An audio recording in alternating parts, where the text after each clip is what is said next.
Hi guys, ito ang ating nabuhat na white Hello Kitty Queen Purse. So tanawan nyo guys, doble ang kanyang tahi as you can see. O see, tingnan nyo guys, pwede siyang ipang regalo ninyo. Okay, hindi lang siya isa kundi tatlo na ang nagawa natin. So ayan, pero hindi pa natin siya na close. So ayan, tingnan nyo guys. Tapos hindi lang siya white ang ating na gawa kundi meron tayong green. So ayan guys, tingnan ninyo. So kailangan natin siyang i-close. Okay, i-close muna natin.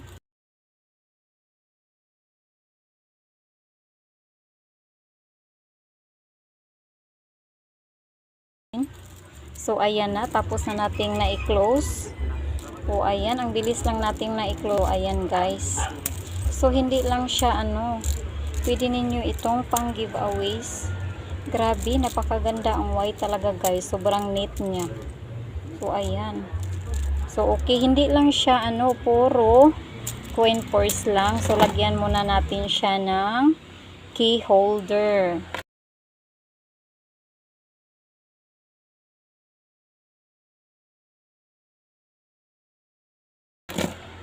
So ayan, nandito na ang key holder. So ayan, grabe, ang ganda guys. Hello Kitty din ang kanyang key holder. So tingnan nyo, ayan. Grabe, ang ganda. So ayan guys. Super, kasi hindi pa naka-follow sa akin, please i-follow nyo na ako. At saka, don't forget to share, like, and comment guys. Okay, bye-bye.